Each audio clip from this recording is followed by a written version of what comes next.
എനിക്ക് ചോദിക്കാനുള്ളത്, അയ്യപ്പ സംഗമം നടത്തുന്നതിന് മുമ്പ് മൂന്നാമതായി ഗവൺമെൻറ് ചെയ്യേണ്ടിയിരുന്നത് ഭക്തജനങ്ങളോട് മാപ്പ് ചോദിക്കുകയായിരുന്നു. പോലീസ് അകമ്പടിയോടെ സ്ത്രീകളെ സന്നിധാനത്തിലേക്ക് കയറ്റി ഭക്തജനങ്ങളുടെ വികാരത്തെ വ്രണപ്പെടുത്തിയ കേരളത്തിൻ്റെ മുഖ്യമന്ത്രി പിണറായി വിജയൻ അതിന് മാപ്പ് ചോദിച്ചിട്ട് വേണമായിരുന്നു ഈ സംഗമം നടത്താൻ. അല്ല, ബദൽ സംഗമത്തെ ഞങ്ങളും അംഗീകരിക്കുന്നില്ല. അത് നിക്ഷിപ്തമായ ഒരു താല്പര്യത്തിൻ്റെ പേരിൽ RSS നടത്തിയ ഒരു പരിപാടിയാണ്. അതിനോട് ഞങ്ങൾക്ക് ആർക്കും യോജിപ്പില്ല. അത് ഞങ്ങളാരും അതിനെ പിന്തുണച്ചിട്ടുമില്ല. ഞങ്ങളാകെ പറഞ്ഞത്, ഞങ്ങൾ ആകെ ഗവൺമെൻറ്റിനോട് പറഞ്ഞത് 3 കാര്യങ്ങളാണ്. ഒന്ന്, നാമജപ ഘോഷയാത്രയിൽ പങ്കെടുത്ത ആളുകളുടെ പേരിൽ ധാരാളം കേസുകളുണ്ട്. എൻ്റെ ഉമ്മൻചാണ്ടിയുടെയും പേരിൽ കേസുണ്ടായിരുന്നു.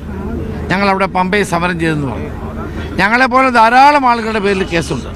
ഉമ്മൻചാണ്ടി മരിച്ചിട്ടും ആ കേസ് പിൻവലിച്ചില്ല. അവസാനം കോടതി ഞങ്ങളെ വെറുതെ വിടുകയാണ് ഉണ്ടായത്. അപ്പോൾ ആ കേസുകളൊക്കെ നിലനിൽക്കുകയാണ്. അതുപോലെ തന്നെയാണ് ഈ അഫിഡവിറ്റ്, യുവതി പ്രവേശനത്തെ അനുകൂലിച്ചുകൊണ്ടുള്ള UDF ഗവൺമെൻറ് കൊടുത്ത അഫിഡവിറ്റ്, തിരുത്തിക്കൊണ്ട് കൊടുത്ത അഫിഡവിറ്റ് ഇതുവരെ പിൻവലിക്കാൻ തയ്യാറായിട്ടില്ല. എനിക്ക് ചോദിക്കാനുള്ളത്, അയ്യപ്പ സംഗമം നടത്തുന്നതിന് മുമ്പ് മൂന്നാമതായി ഗവൺമെൻറ് ചെയ്യേണ്ടിയിരുന്നത് ഭക്തജനങ്ങളോട് മാപ്പ് ചോദിക്കുകയായിരുന്നു.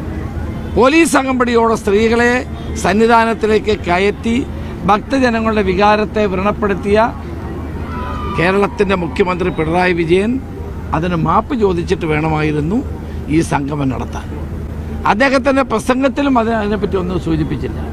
തന്നെയുമല്ല, അദ്ദേഹത്തിൻ്റെ പ്രസംഗത്തോടു കൂടി പാർട്ടിക്കാരെല്ലാം തിരിച്ചു പോവുകയും സംഗമം ഒരു വഴിപാടായി മാറുകയും ചെയ്തു എന്നതാണ് വസ്തുത. ഒരു വൻ പരാജയമായിരുന്നു ആ സംഗമം. ഈ നിലവിലെ NSS കൂടുതൽ ഇടതിനോട് അടുക്കുമ്പോൾ അത് വലിയൊരു ആശങ്കയല്ലേ? ചെന്നിത്തലയെ പോലെയുള്ളൊരു പ്രധാനപ്പെട്ട അല്ല, അങ്ങനെ ഉണ്ടാവുമെന്ന് എനിക്ക് തോന്നുന്നില്ല. അവർ അയ്യപ്പ സംഗമത്തിൽ പങ്കെടുത്ത ശബരിമല ആയതുകൊണ്ട്, ശബരിമലയുമായി ബന്ധപ്പെട്ടൊരു കാര്യമായതുകൊണ്ട് അവരതിൽ പങ്കെടുത്തു എന്നുള്ളത്. കോൺഗ്രസിന് ഹിന്ദു വോട്ട് വേണ്ട എന്ന രീതിയിലൊരു പരാമർശം അദ്ദേഹം നടത്തിയിട്ടുണ്ട്. അല്ല, കോൺഗ്രസിന് എല്ലാവരുടെയും വോട്ട് വേണം. കോൺഗ്രസിന് അങ്ങനെ ജാതി മത വ്യത്യാസമില്ലാതെ എല്ലാവരും പ്രതിനിധീകരിക്കുന്നൊരു പ്രസ്ഥാനമാണ്. UDF അതുപോലെ തന്നെയാണ്. UDF എല്ലാവരുടെയും മുന്നണിയാണ്.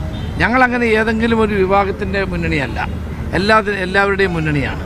എല്ലാ വിഭാഗത്തെയും അവരുടെ വികാരങ്ങളെ ഉൾക്കൊള്ളുന്ന ഒരു മതേതര മുന്നണിയാണ് UDF. അപ്പോൾ അതുകൊണ്ട് എല്ലാവരുടെയും പിന്തുണ ഞങ്ങൾക്ക് ഉണ്ടാകണം എന്നാണ് ഞങ്ങളുടെ ആഗ്രഹം. അതിനനുസരിച്ചാണ് ഞങ്ങൾ പ്രവർത്തിക്കുന്നത്. നിലവിൽ 2 സംഗമങ്ങൾ നടന്നു. ഒന്ന് സർക്കാരിൻ്റെ രീതിയിൽ, അത് CPM-ന്റെ ഒരു നിയന്ത്രണത്തിൽ തന്നെയായിരുന്നു.